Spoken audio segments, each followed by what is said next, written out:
Okay, so now we're going to start looking at decimals. We're going to start adding and subtracting decimals first. So think about when you normally add and subtract. The main things you have to remember is just to line up your place values, add the ones with the ones, tens with the tens, things like that. Well, when we add and subtract whole numbers, the place value matters, right? Very important. You have to have them lined up or else you're not going to add correctly. When we're adding and subtracting decimals, place value still matters. You write those numbers vertically up one on top of the other like you normally do. Now, yes, you're going to line up place values, but what's really important, you have to make sure you line up that decimal point. And then you just add like you normally would from right to left by the place values. So we're going to look at these models. So these models, each box with 100 little squares represents one whole. So here I have one whole and 10, 20, 30 hundredths, or which is also 3/10, right? So for my first number, when I write that, I have one whole in front of my decimal and 30 hundredths. Okay, because I have 30 squares in that box of 100 squares filled in. The number I'm adding, I have 1, 2, and then 10, 20, 30, 40, 41, 2, 3, 4, 5, 6, 46. So I have 2 whole 0.46. So I have 4/10, right? 40, and 6 little hundredths over here.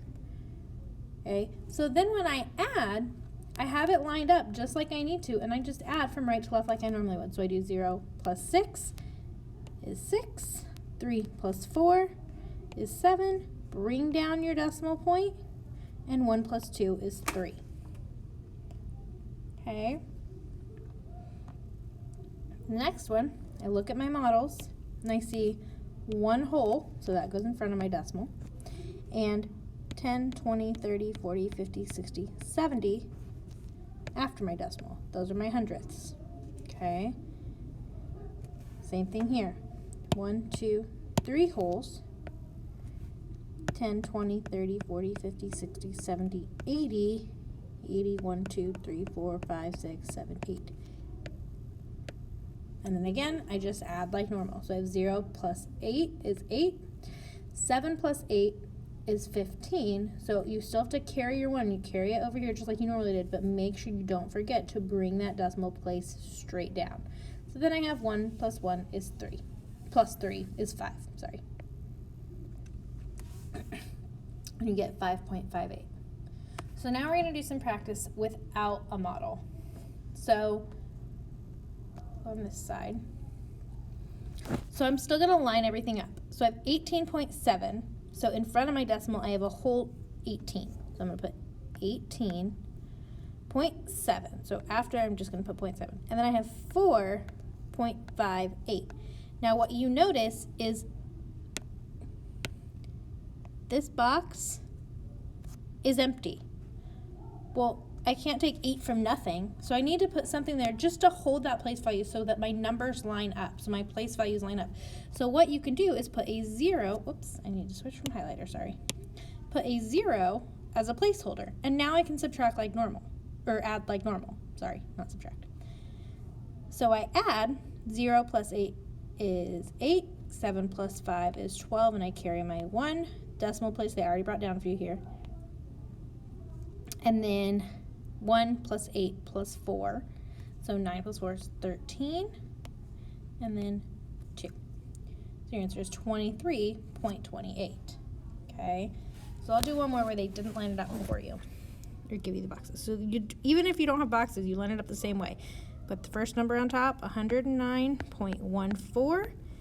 33.25. So 33, the first 3 is in the tens place. So I want to put it under that 0. I just go over like that. I line up my decimal places and go like that. Don't need to put any placeholders for this one. It's already there. Hold on just a second. Okay, so then I just add. 4 plus 5 is 9. 1 plus 2 is 3. Put your decimal. 9 plus 3 is 12. Carry your 1. 1 plus 3 is 4. and 1 plus nothing is 1. So your answer is 142.39. The main thing, it's really loud, give me just a second. The main thing you have to remember is just keep those decimal places and your place values lined up. If you have more numbers on the end of one decimal than the other, just put a 0 as a placeholder in the number that's shorter. Okay, it doesn't change the value of the number, it just makes it so everything lines up evenly. Okay, so you're going to do 3 on your own in the Google form and on your paper. Let me undo that so you can see it. There you go. You're going to do 3 on your own. All right, now we're going to look at subtraction. So it's the same rules for subtraction. You just have to line up your place values. So for this one, I have 1, 2, 4 tenths or 40 hundredths, okay, and 1, 10, 20, 2 tenths, and 1, 2, 3, 4, 5, 6 hundredths. So then I subtract, and I just subtract exactly like I normally would, start from the right and work my way over. So I can't take 6 from 0, so I have to borrow from that 4 and make it a 3. And then I can make my 0 a 10. 10 minus 6 is 4. 3 minus 2 is 1. Decimal point. 2 minus 1 is 1. Okay.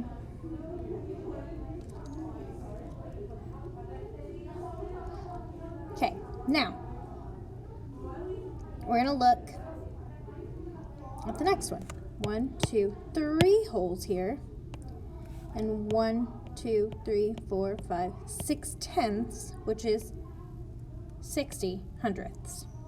Okay, and then I don't even have a hole here. So if I don't have a hole filled in, I'm going to put a 0 there because I don't have a whole number. And I have 1, 2, 3, 4, 5, 6, 7, 8 tenths, and 1, 2, 3, 4 hundredths. Okay, so now I can subtract. Now, I can't take 4 from 0, so again I have to borrow. I can't take 8 from 5, so I borrow from my whole number. Bring your decimal place down, and just subtract like normal. Okay. Without a model, you do the same way.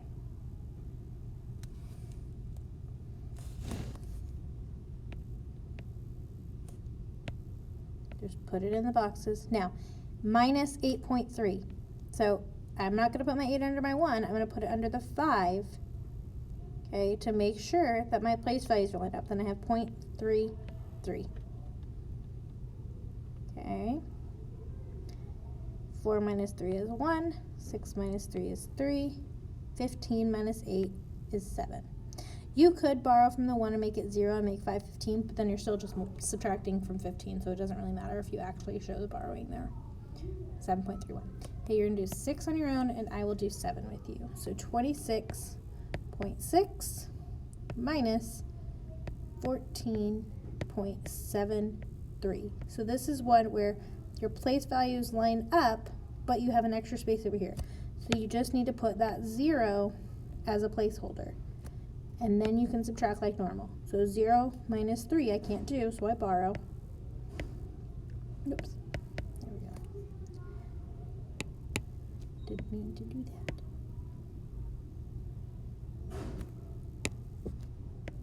Ten minus 3 is 7. I can't take 7 from 5, so again I borrow. Make it 15. Get 8. Bring down your decimal. 5 minus 4 is 1. 2 minus 1 is 1. Your answer is 11.87. The only thing you have to remember here, the main thing, just line up your decimal places. Sorry about that. Okay, so that's all I have. You're going to answer those 2 that I circled in the Google form and on your notes page. Make sure you show your work, and we'll talk about it in class.